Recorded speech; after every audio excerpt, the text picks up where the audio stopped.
didn't actually get involved with that too much. But that's where I think where the term bits or bytes came in. And it was actually a hole or not a hole in a piece of cardboard. And that was the early days of my quantity-surveying career. And what they were doing were creating libraries of information that could be used in the preparation of schedules of quantities.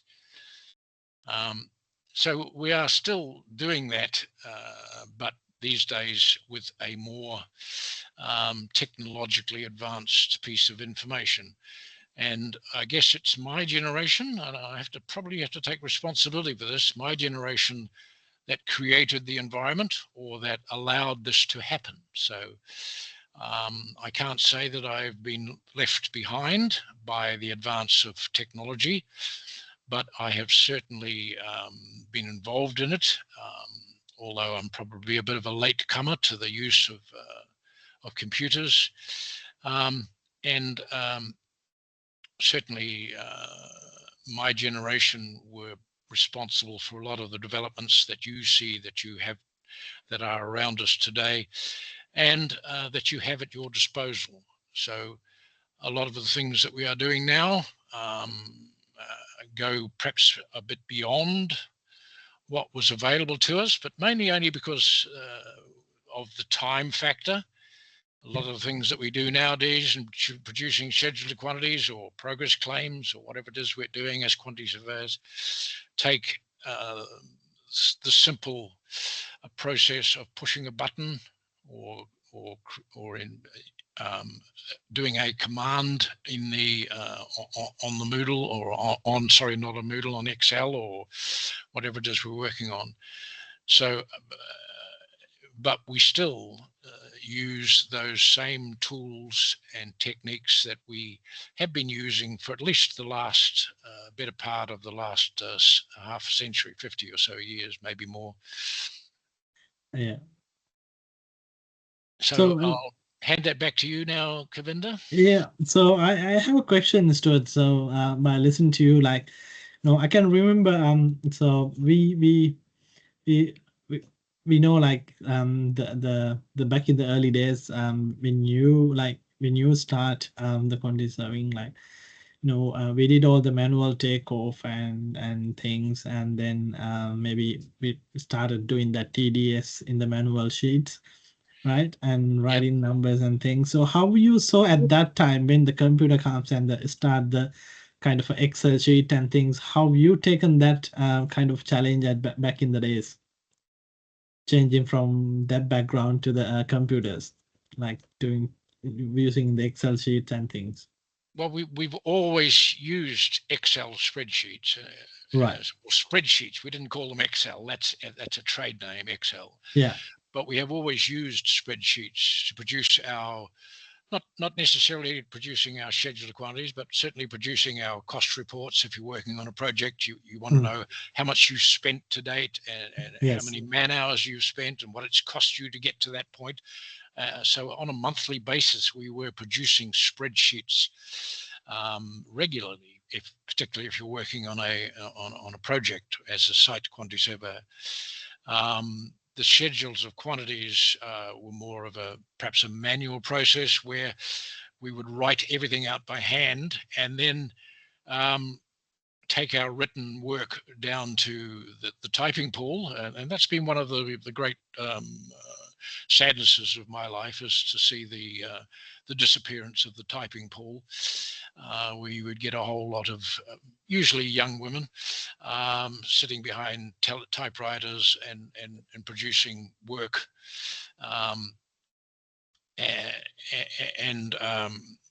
scheduled quantities in our case, as well as letters, of course, and other reports.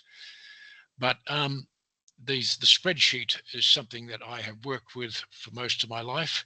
Right. And we used to produce them, as I say, manually on large sheets of tracing paper, and then we would print them off in not on a computer, or a photocopier, but print them off manually, in the same way as they used to produce drawings in the old days. So So from that spreadsheet, like, recently, like maybe let's say last 5-10 years, like we started using like these tools like CostX or whatever the takeoff softwares, and also the other post contract tools. So how you see that move from the Excel to the other the digital tools, Stuart? Yes, certainly Excel has been a great advantage for me in producing those things, as I now do most of them myself. I haven't, I must admit that I haven't used CostX or CivCost to any large extent recently, but I'm certainly aware of how they are, how they work, and I am very familiar with the way that they overlap with Yeah. the production of all the other aspects of quantity surveying, and they're a great tool in terms of making our work more efficient and more and quicker. I think that's Absolutely. probably the big Yes. thing. Yeah. We always say that Stuart, like the we don't want to work for the software should work for us, right? So Uh, yeah, exactly. that's what we do. Behind that robot that you've got there talking to a human being, Yes, I yes, would like to see somebody who's going to take responsibility for it and verify the work that the robot or the computer is doing. yeah, yeah, definitely. Um, all right. So, Stuart, talking a little bit about the New Zealand market. Um, you know, these are some of our key projects that we are looking into getting into the market in the next 5 years. Can you share your thoughts a little bit on these projects, Stuart? Yeah, I haven't been involved directly with any of those projects that you're showing up on the screen there, but I have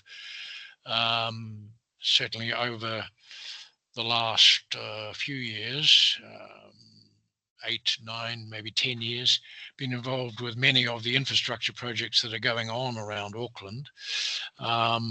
And everybody knows, everybody that's lived in Auckland or even in New Zealand and Australia know that the infrastructure in certainly in this part of the world and maybe in Australia as well is in desperate need of upgrading to keep pace with population growth and changes in material changes, design, earthquake strengthening requirements, and probably more importantly, carbon emissions, carbon counting, which is becoming more and more a thing for many of the, not just the projects, but the everything that we do is related to the construction industry, or in just being human beings and transport and getting around the city and living.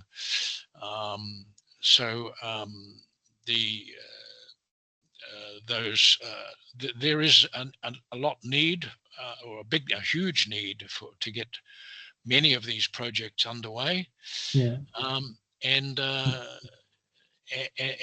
and more so right across the country.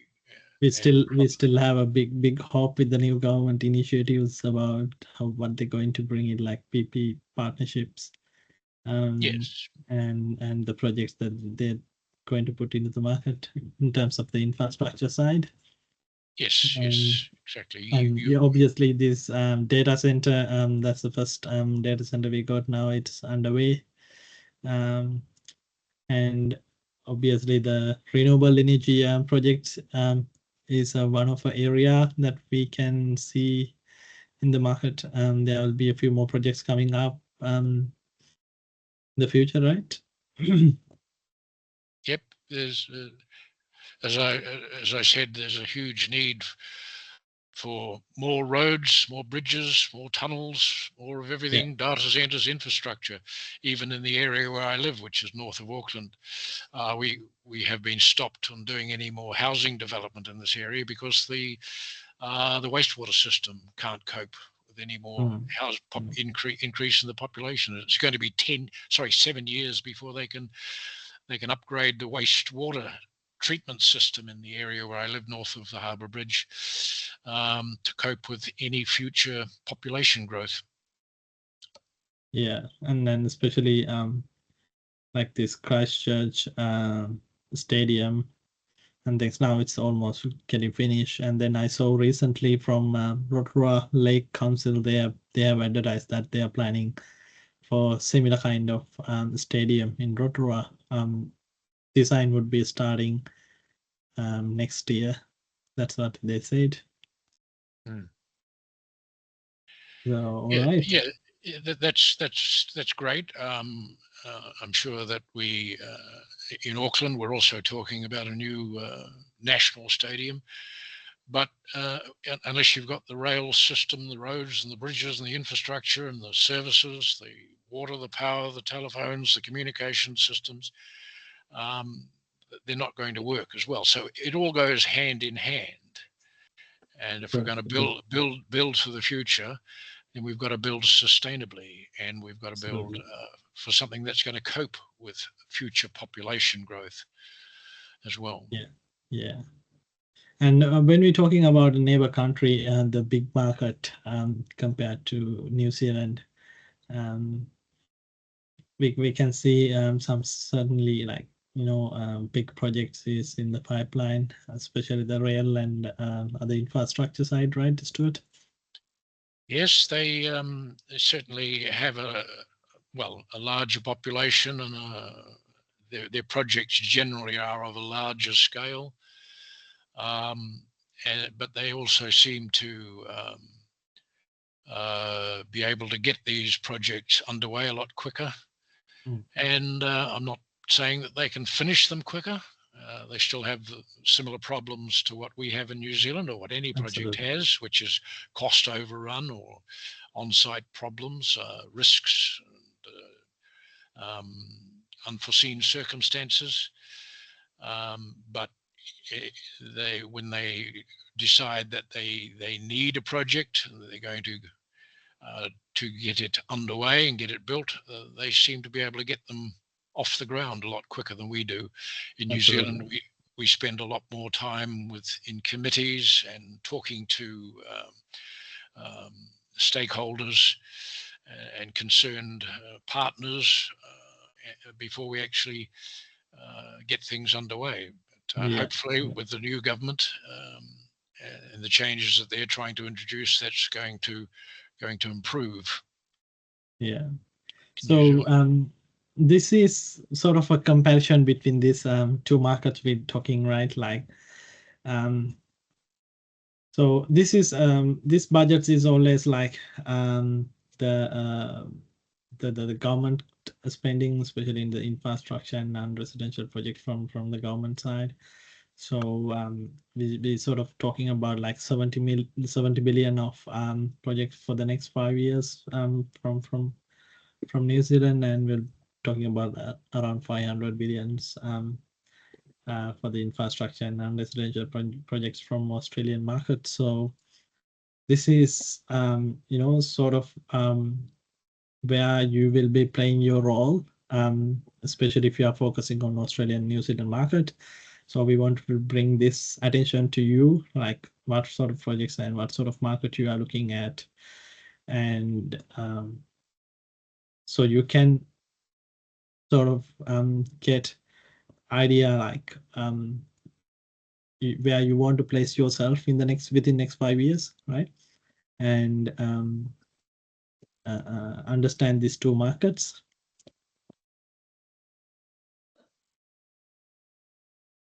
So when we talking about like total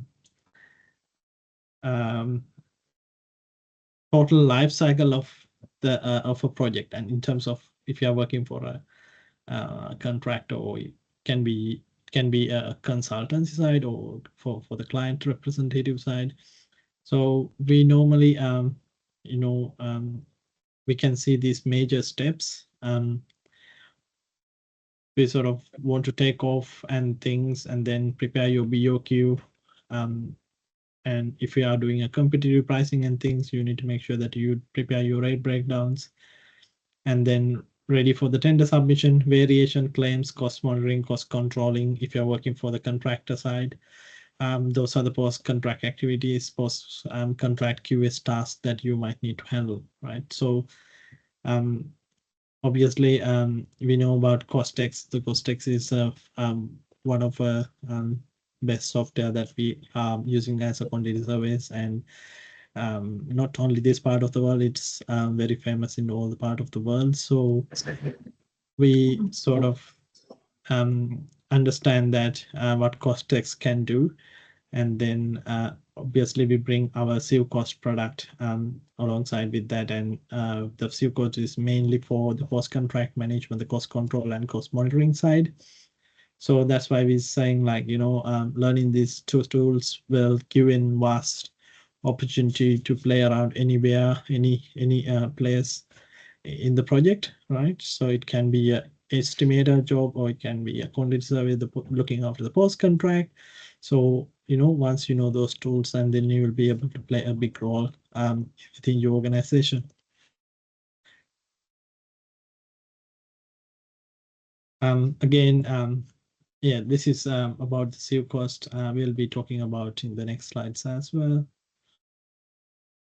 So we will now we are going to talk about the CostX. So we have Tony So from CostX joining with us today. Tony, can you hear me, Tony? I can come in here. Can you hear me? Yes, Tony. How's your evening, Tony? Very good. Yes, I'm getting hungry. It's time for dinner soon. So yeah, true. We won't keep you much. So Tony, so yeah, so we really appreciate that you come in today to talk a few words about the CostX and how we delivering our program as well. So yeah, please share something with our audience about the CostX and how much it's useful, and how much it's using in this part of the world. Okay, well, if I may, I'm going to share my screen. Yeah, absolutely. Okay. Yes. So let me start my little PowerPoint, which I've got going. Doesn't seem to want to start. There we go. So as Kavinder has mentioned, I'm Tony Shaw. So who am I, and why am I here talking to you tonight? Well, I'm the Product Solutions Director for RIB, who are the makers of CostX, which, as Kavinder has already said, is one of the two applications that ConInnova are introducing to you in this course that they're running. I'm based out of Auckland in New Zealand, but I started my career in the UK construction industry, as you may hear from my accent. And similar to Stuart, I mean, I started in 1985, so that probably puts me in a similar sort of age bracket as Stuart. And like him, I think actually he was saying that he had Excel spreadsheet, or had spreadsheets from the get-go, and computers. I think wasn't until 1990 that I was using computers, and then mobile phones came in after that. So yeah, I've seen massive changes from paper-based, everything manual and paper-based, through to the condition we are today with the technology. I immigrated to New Zealand in 2007. I initially took up a job with Hawkins as a quantity surveyor, but I have worked on both sides of the quantity surveying fence, if you like, working for professional practice. Is that okay? Is that a question, or is that No, yeah, go ahead, Tony. All right, sorry. Okay, move on.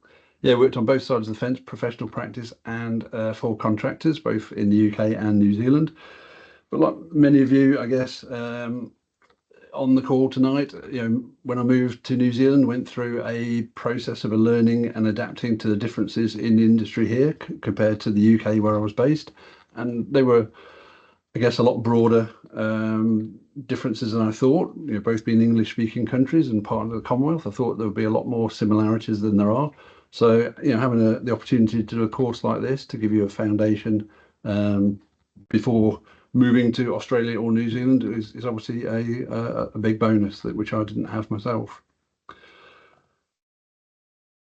So, where's my mouse? There we go. Who are RIB? As already said, the makers of CostX. And as you can see here, we have offices all over the world. They've actually been around. I mean, CostX isn't that old, but RIB as a company has been around for 60 years or more than 60 years. And all of the software that has been developed, lots and lots of different products, is all for the architecture, engineering and construction industry.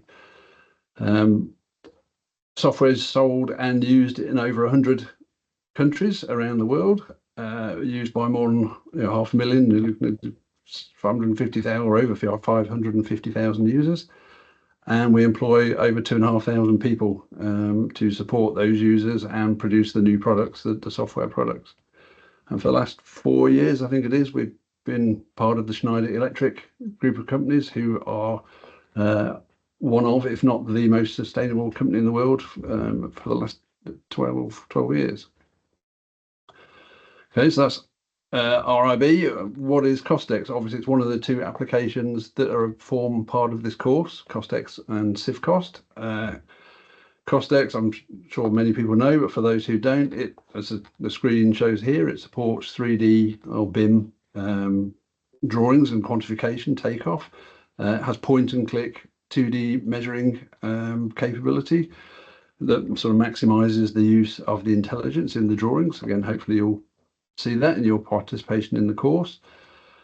It says here estimating spreadsheets, but I mean they're spreadsheets, so they can be used to produce schedules or bills of quantities, estimates, cost plans, all manner of whole life cycle costing spreadsheets, all manner of construction related pricing and estimating documentation. Has revisions tracking, so when the drawings or the models change, you can compare the changes to the model and update the takeoff, and that automatically feeds through to the schedule of quantities or bill to update. And obviously, if you want to produce a report, give the bill of quantities, schedule of quantities, or your estimate to a client, then it has a customizable report output. Where is it used? Obviously, we're focusing tonight on Australia and New Zealand, down at the bottom right of the map I've drawn here. But in terms of the user locations for CostX, it covers a large proportion of the globe. I mean, not many people living up here. So if you discount Greenland and the Arctic region, then there's a pretty large proportion of the globe covered by where CostX users are located. So, I mean, the skills that you would learn for CostX, obviously applicable to Australia and New Zealand, but could be transferable around the world. And of those offices, I showed you the RIB offices. We have CostX dedicated consultants in these locations I've pinned with the orange pegs here, including myself and Amarul Izzat, who's from Malaysia, who has recently emigrated to New Zealand or migrated to New Zealand. He supports CostX here in New Zealand alongside myself. What's happening, and Stuart and Kavinda have talked about this already to a degree, but I just Googled exactly that title on this slide. I Googled what's happening in construction and came up with lots and lots of different sources of information. So really just tried to distill the main points of those, or the common themes in those different articles that I read. On the downside, ongoing labour and material price challenges since right back to COVID-19, and then more recently the Cyclone Gabrielle, which hit and caused a lot of damage. Now that's a challenge for employers because the prices of materials and labour is going up, but as part of the labour force, that means the price, the wages have gone up for employees in the industry down here. So that could be seen as a positive on an individual level, even though it's a challenge for an industry on a broader level. Obviously, more recently, we've had Mr. Trump and his antics, which no one really knows. You read 6 articles and get 12 different opinions on where that's going to take us, what's going to happen in the world, and how that will affect New Zealand. So that's really a watch and see brief in that regard. On a more positive note, again, Kavinder and Stuart touched on this already, but major transport, the housing, the Kangaroo housing developments, energy projects, renewable energy projects, they continue to be funded by the government and are actually promoting employment growth in the industry and long-term economic stability. And another key takeaway I found was that the residential building, which has been flat for a short while, but there's a much stronger pipeline expected from late on this year through, I don't know why it's projected to finish in 2029, but certainly maybe it's not. Maybe that's just the time frame that they were reporting. But yeah, more residential building expected in the near future. Through all of this, the increase in focus on cost efficiency, carbon accountability, and project certainty. Basically, the tools like CostX covers cost measuring and pricing, and carbon measuring and pricing, and CivCost covers your project controls. Obviously means there's a high demand for digitally skilled professionals in the industry. The pressure is on construction companies. It's a competitive market, so they need to deliver smarter and faster, which means that anyone with tech skills has a competitive edge. Why does CostX matter in all of this? Well, it is New Zealand and Australia's most prevalent construction and takeoff estimating software. We're, I guess, proud and lucky, I guess, in that regard, that it has had such a big take up in the industry, used by all of the big QS practices and most of the major contractors, along with many smaller subcontractors, developers, owners, and the small medium enterprises. So all your ACOMs, your Davis, your Turner and Townsends, Rawlinsons, any of the big QSs, Fletchers and Hawkins, developers such as Manson, TCLM, and owners like the Warehouse and Westfield, the Malls, all use CostX in their estimating.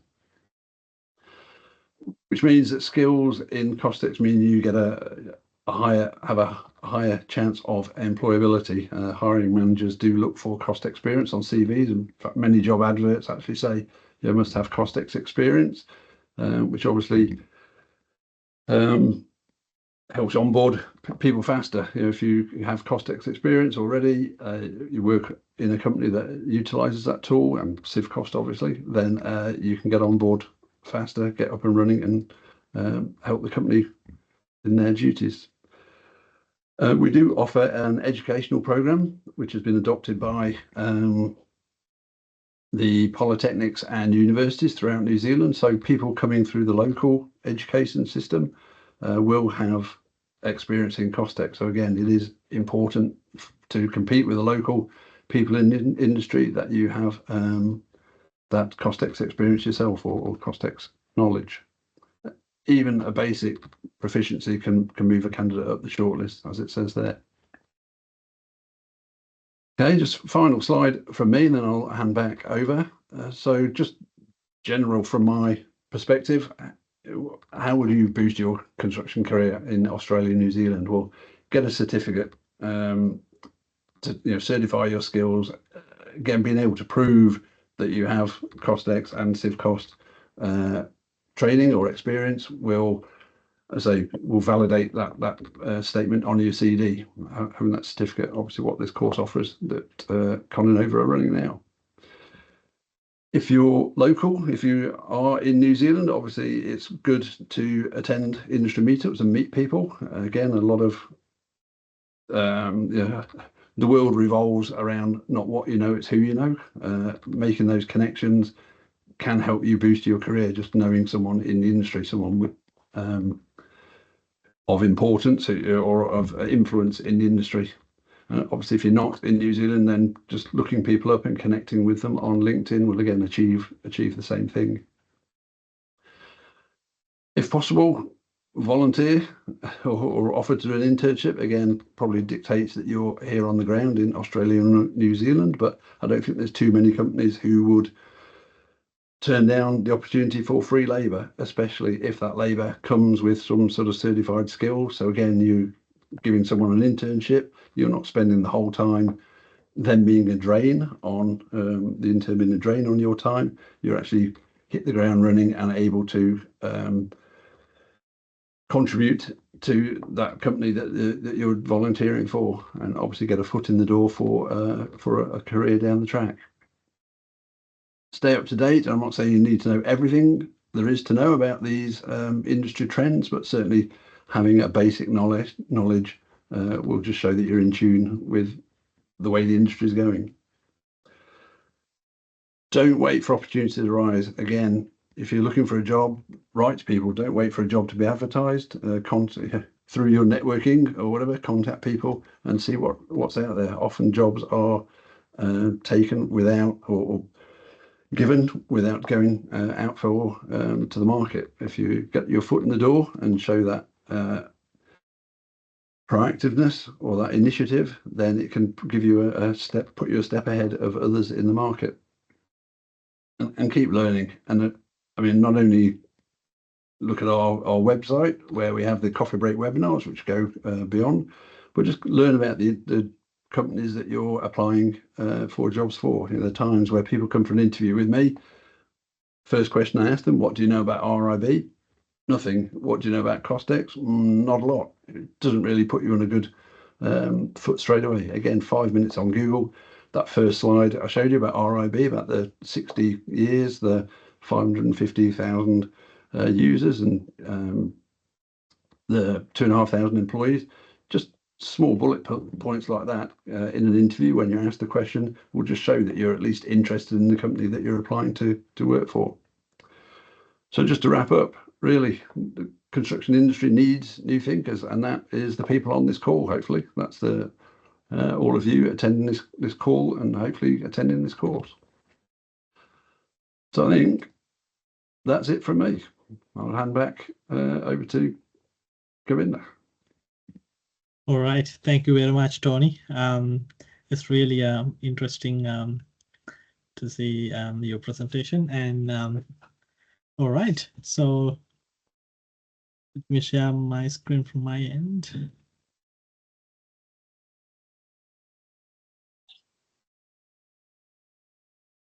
Do you think Tony can go and have his dinner now?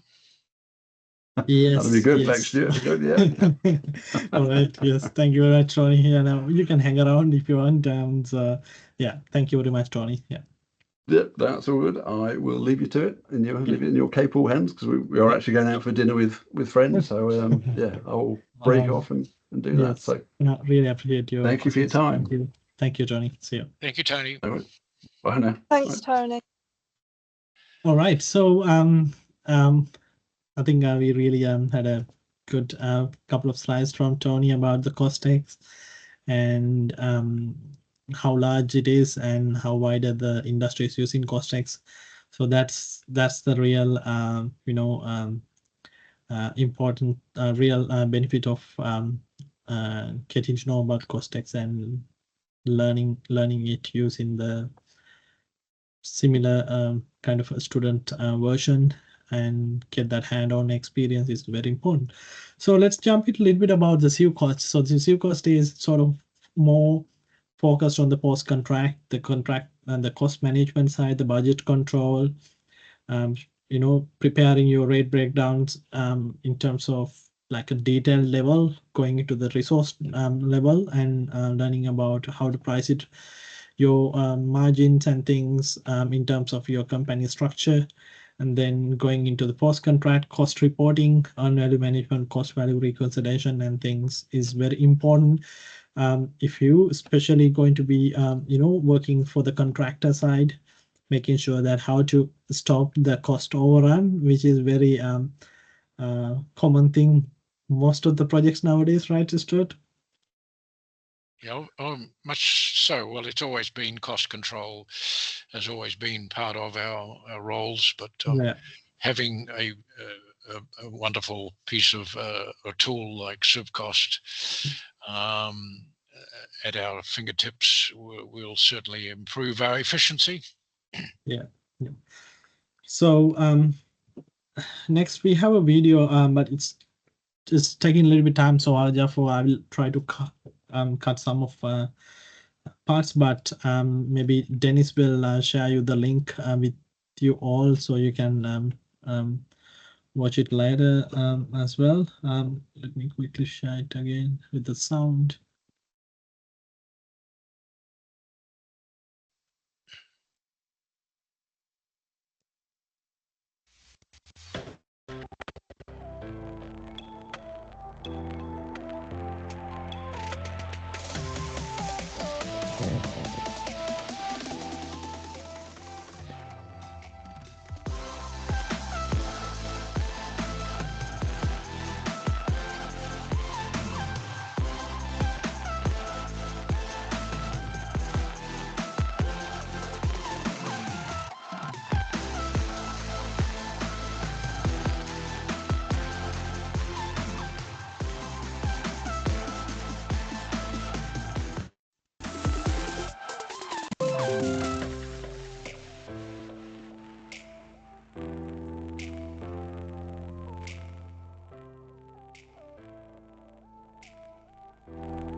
That's basically the pre-contract side. So there's a post-contract side as well. I will be able to share those links and the video links with you guys, so you guys can refer that later, since we are running a little bit out of time. So I will be a bit fast in the next few slides.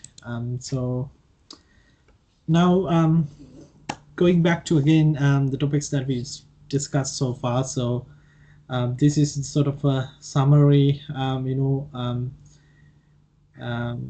so yes, securing a job opportunity in Australia and New Zealand market is now a little bit competitive than in the previous years, with the market slowdown in the New Zealand, but still the opportunities are there. So it's a matter of how you connecting with the people, how you integrate with the industry and things.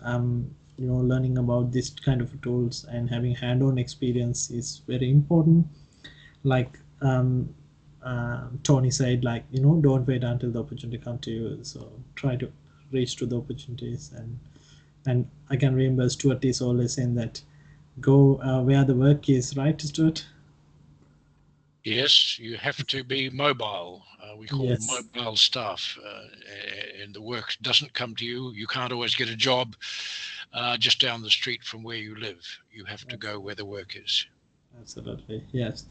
So as everyone know, like, we are sort of helping providing a course for the CostX and CivCost, so that covers the whole life cycle of the project. So regardless whether you work for a contractor or whether you work for the client side, so you can demonstrate that you have the capacity of handling the tools. And also, the examples that we are doing in the classes are real world examples, so you can bring those to your interviews, show them that how you done that, and those projects are New Zealand and Australia based projects.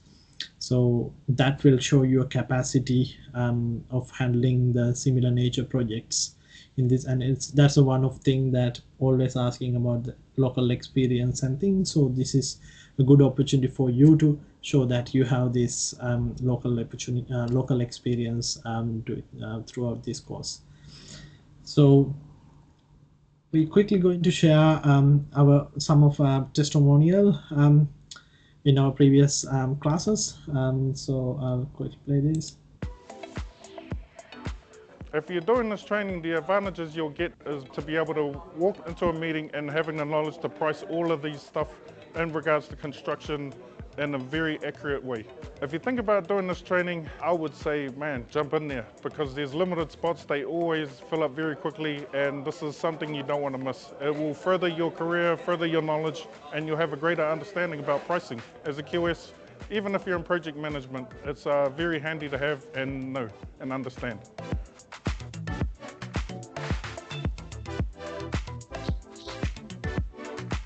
The thing I enjoy about this training is the coordinator of this course is very friendly, and whatever he teaches us, he always questions us whether we understand properly or not. He gave us some time, like extra time, and explain very patiently. That makes us satisfied.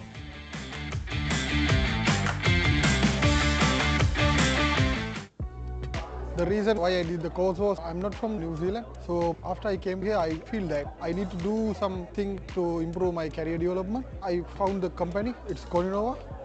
Then I started the QS course. It's around 1.5 months. The main thing is I did CostX back in my country, but after I came to here, I need to know the construction industry. Everyone knows the industry is really hard to find a job. So gain experience from the industry, I choose this one. This one is most perfect. That's why I choose this course.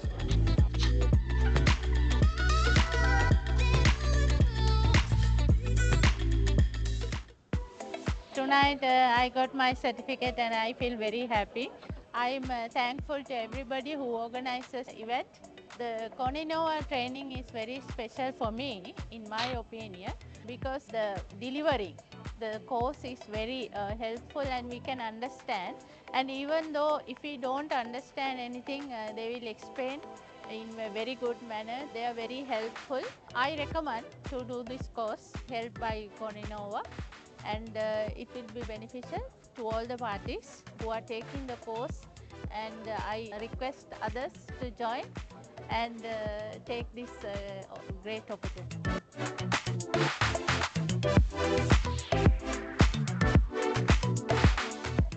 In terms of career, I'm working as a managerial at the moment, but I believe this opportunity, it will definitely give us a bit of a heads up in the future too. Because at the moment, being manager in a small company here in New Zealand, it's definitely overwhelming, and with all the construction knowledge and jargons.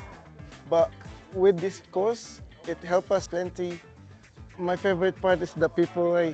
People is what I connect with, and the energy of Dennis, especially Dennis, because he's the one like really responsive and really more on active in communicating, and it really helps us. Especially communicating is not my best suit, but Dennis helped us a lot with that one. Technically, like all the tutors are really great.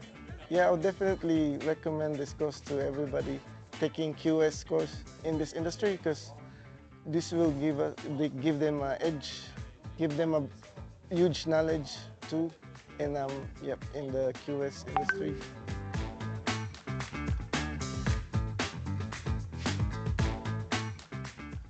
What made me to attend this training is because I'm moving here. I'm very new to the New Zealand, so I'm looking for a job. Before I work in Singapore, almost over 10 years in this professional career, quantity surveyor. The most I enjoy, they give us a project, the real project, so this give us a chance to do the real project. So yeah, after the project, I really confident, not only the training, not only the lesson, we go through the project is we know more confident, and then we gain the practical practice. All right, I'm going to stop from here, guys, since we are running out of time. So there are more testimonies. So if you're following us in LinkedIn or even in our YouTube channel, so you'll be able to see those things. Probably Dennis will be able to send some of the links to get access into the platforms. So let's jump into the next slide. So this is about the overview of our course, what we're going to do. So Dennis is the trainer of the course. So Dennis, can you take from here? So explain a little bit about how we're structuring and how we're going to deliver this course. Thank you, Avinda. Kira, guys. I will quickly run you through with the course content. So it's gonna be, as you can see, it's gonna be 8-week course. We are gonna do CostX in 5 weeks, and then CivCost in 3 weeks. And if you can move into the next slide, you'll be able to see the course content. The first week is dedicated to excavation and filling. We're gonna cover a lot. And one thing, guys, all the course materials, we just prepare them and send it to RIB, and then we get the approval from Tony. After doing that, we just deliver that to you. So everything is legitimate, and everything we deliver is approved by RIB. And you will be getting a certificate at the end of the course. It's gonna be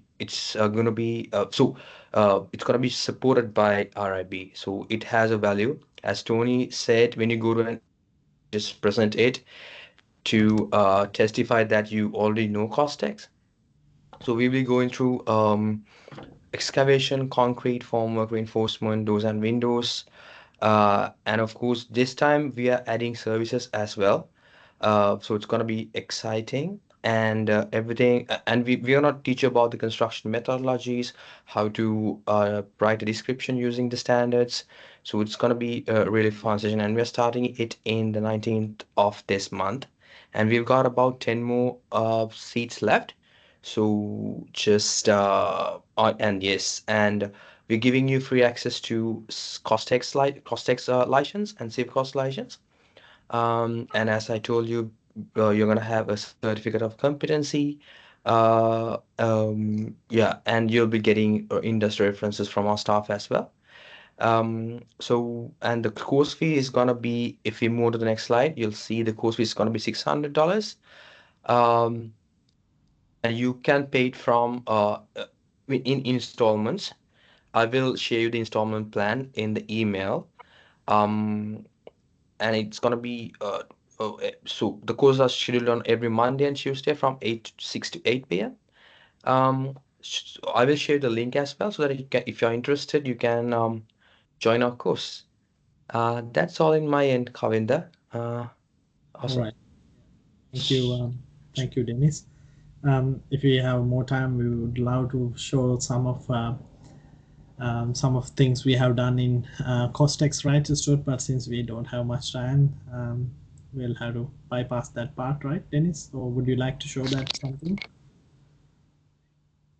Sure. Do you want me to show the yeah, maybe some of like service, the new part definitely we are doing this course. Definitely, right? no worries. I will share my screen real quick.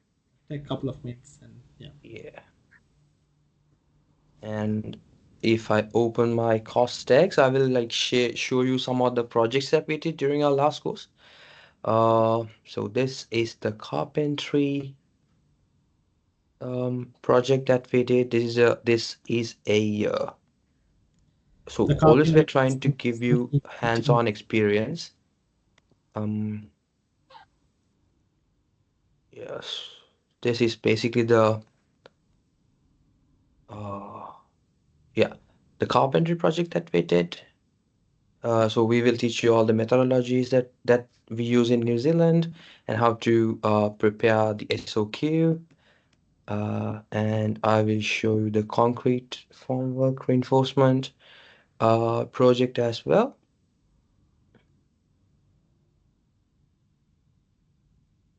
So it's gonna take some time. There you go.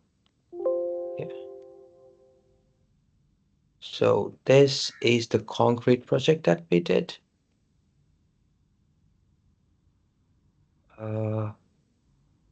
And finally, we are adding services this time. So we are going to take off the measurements using a BIM model this time. So it's very important. I will just show you the model. So this is the model that we will be using during our course. We'll be taking measurements using this model. That's basically for measuring the services, right? The services, that's correct, yes.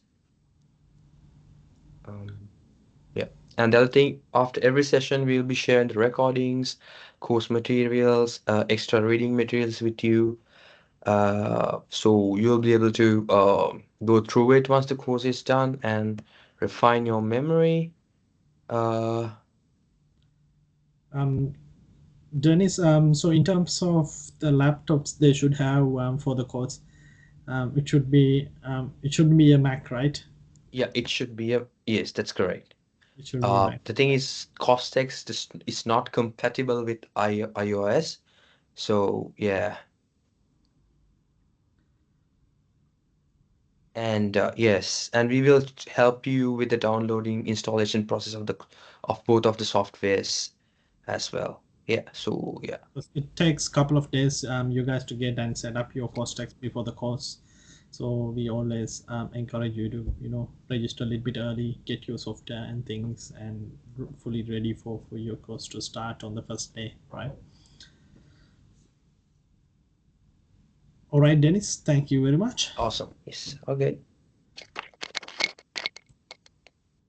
Right. So I think we are at the end of the session, and we happy to answer any questions and things at the end of the session.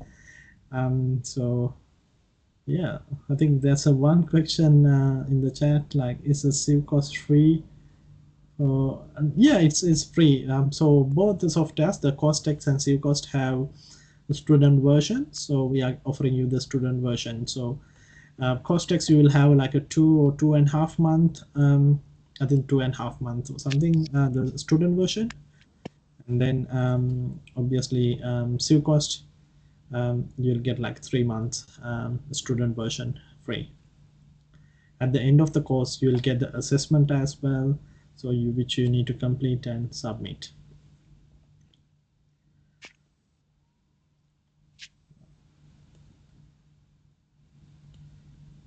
Any other questions? You can put it to chat box or you can speak.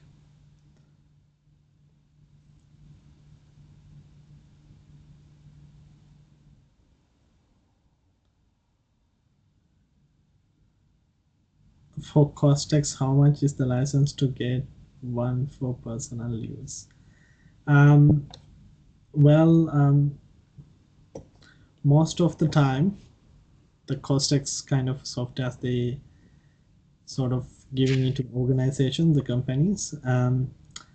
But I'm really not sure, like, if it is